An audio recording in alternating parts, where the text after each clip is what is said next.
Halo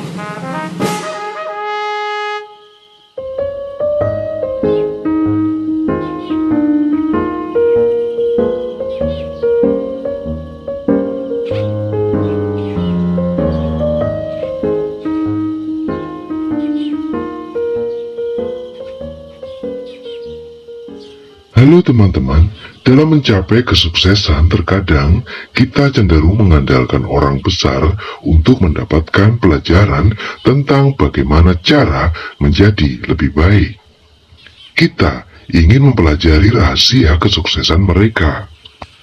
Namun, terkadang kita lupa bahwa pelajaran terbesar dalam hidup itu bisa saja datang dari orang terkecil di sekitar kita.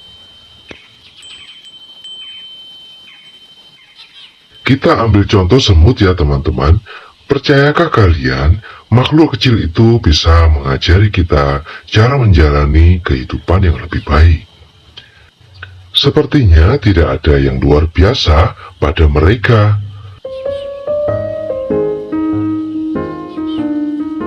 Kalau melihat semut di dalam dan sekitar rumah setiap hari, apa yang bisa diajarkan semut kepada saya? Mungkin Anda bertanya-tanya seperti itu. Nah, kalian pasti akan terkejut mengetahui berapa banyak semut kecil ini dapat mengajari kita, jika saja kita mengamati mereka lebih dekat. Namun, sebelum kita mengambil pelajaran apapun, mari kita lihat beberapa fakta menarik tentang semut.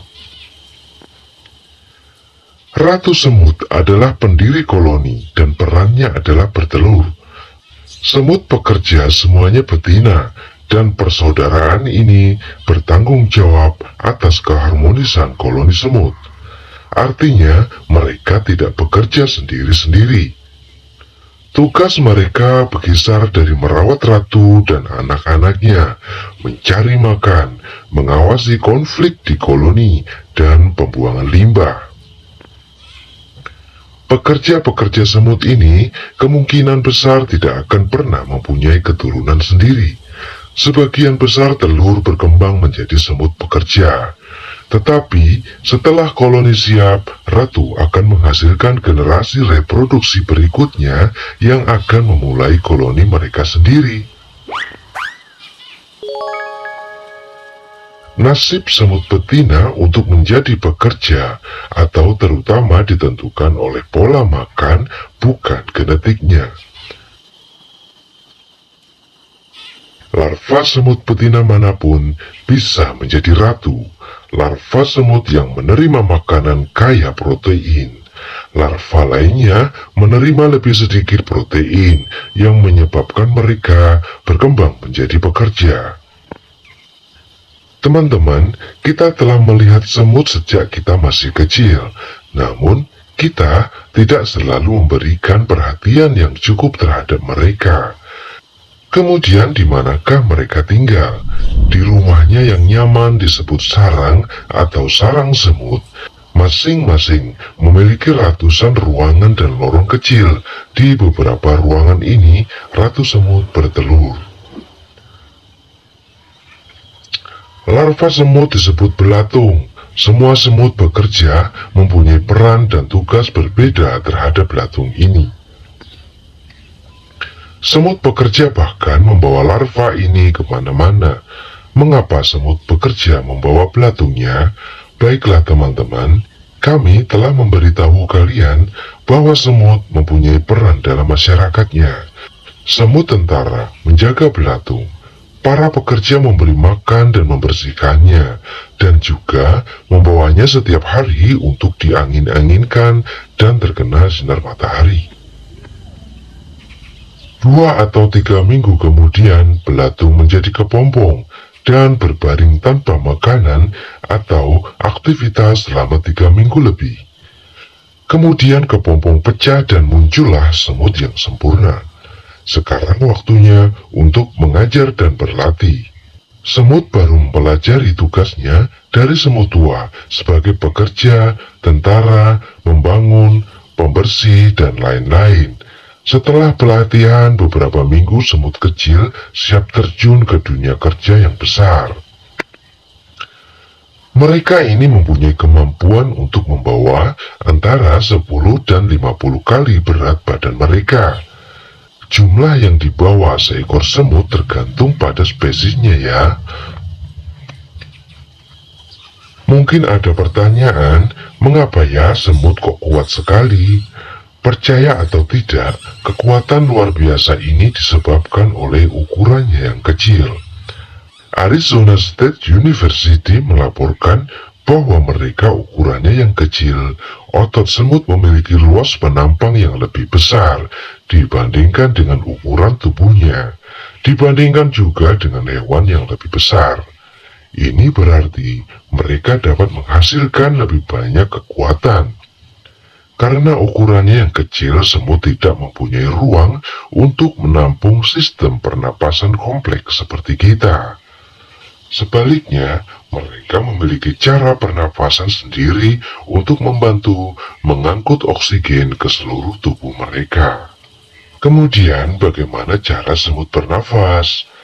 Semut menghirup oksigen melalui spirakel yang merupakan rangkaian lubang yang terletak di sisi tubuhnya. Spirakel terhubung melalui jaringan tabung yang membantu mendistribusikan oksigen ke hampir setiap sel di seluruh tubuh mereka. Gerakan semut membantu oksigen bersirkulasi melalui tabung, dan karbon dioksida yang dilepaskan juga keluar melalui tabung ini. Secara umum, semut mempunyai siklus yang pendek, namun beberapa anggota koloni dapat hidup mulai dari beberapa hari hingga beberapa dekade.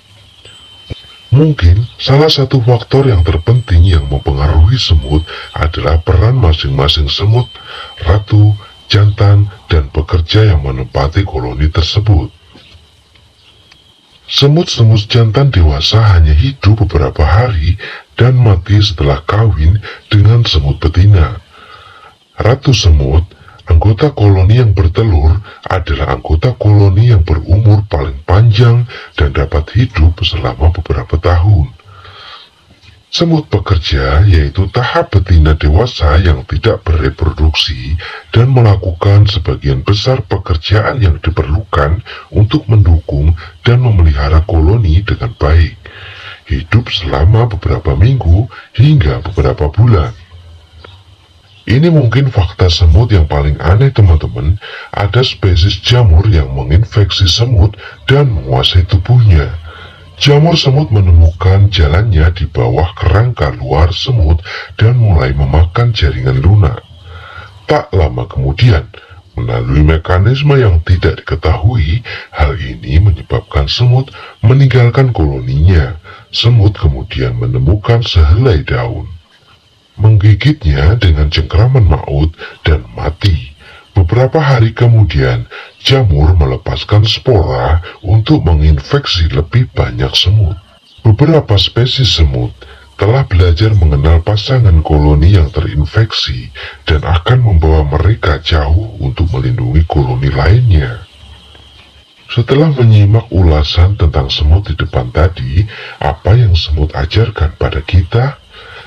Semut adalah makhluk yang rajin, berukuran kecil, namun bijaksana dalam kemampuannya mengoptimalkan waktu, keterampilan, dan sumber daya.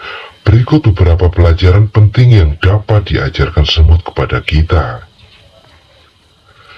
Semut rajin dan bekerja keras. Semut mengajari kita nilai kerja keras. Kemalasan tidak ada dalam kamus semut. Upaya dan kerja keras mereka menopang hidup mereka. Dari semut kita dapat mengambil hikmah bahwa jika kita berusaha tekun dan bekerja keras, maka hasilnya akan menyusul. Semut bisa mempunyai sikap can do it, bisa melakukan. Semut memberikan contoh apa artinya memotivasi diri sendiri. Ukuran dan lokasi bukanlah faktor pembatas mereka. Mereka tidak mempunyai alasan untuk melanjutkan usahanya untuk menyelesaikan sesuatu. Tidak seorang pun harus mencambuk mereka untuk bergerak, melakukan pekerjaan, atau pekerjaan bersama. mereka bekerja demi kebaikan bersama. Selain itu, mereka tidak membutuhkan seorang kapten atau pemimpin karena mereka cukup disiplin dan secara alami untuk memulai sendiri. Semut tidak pernah berhenti. Pernahkah Anda memperhatikan bagaimana semut selalu mencari jalan keluar dari rintangan? Coba letakkan jari Anda di jalur semut dan semut akan mencoba mengitarinya atau melewatinya. Ia akan terus mencari jalan keluar. Tidak akan hanya berdiri di sana dan menatap kalian. Ia tidak akan menyerah dan kemudian kembali. Kita semua harus belajar menjadi seperti itu. Hambatan dalam hidup kita akan selalu ada. Tantangannya adalah harus terus berusaha, terus mencari jalan alternatif untuk mencapai tujuan kita. Semut bekerja sebagai sebuah tim. Terkait semut, setiap anggota tim memiliki tanggung jawab. Semut membentuk tim kecil dengan tugas yang diberikan. Beberapa ditugaskan untuk membangun koloni, beberapa untuk mengumpulkan makanan, dan beberapa lagi untuk memberitahu tim yang bekerja tentang ancaman eksternal yang mungkin mengancam mereka. Manusia bisa saja belajar aktivitas team building dari semut. Jika Anda ingin melangkah jauh, Anda memerlukan tim untuk melakukannya. Tidak semuanya bisa mencapai sendirian, teman-teman. Ambil contoh bisnis apapun, selalu tim dan bukan individu yang memainkan peran penting dalam pertumbuhan bisnis. Semut berpikir besar. Kini semut tampak seperti salah satu serangga paling tidak berarti di planet ini karena ukurannya. Namun, koloni yang mereka bangun dan kontribusinya terhadap masyarakat sangatlah signifikan dan besar. Kami berharap kalian belajar banyak hal baru tentang dunia semut yang tak terlihat ini. Jadi, jika lain kali kalian melihat seekor semut, ingatlah betapa menariknya ia sebenarnya. Begitulah teman-teman ulasan kali ini. Semoga dapat menambah wawasan kita semua. Jangan lupa untuk selalu mendukung channel ini dengan menekan subscribe, like, dan komen di kolom komentar. Terima kasih dan sampai jumpa.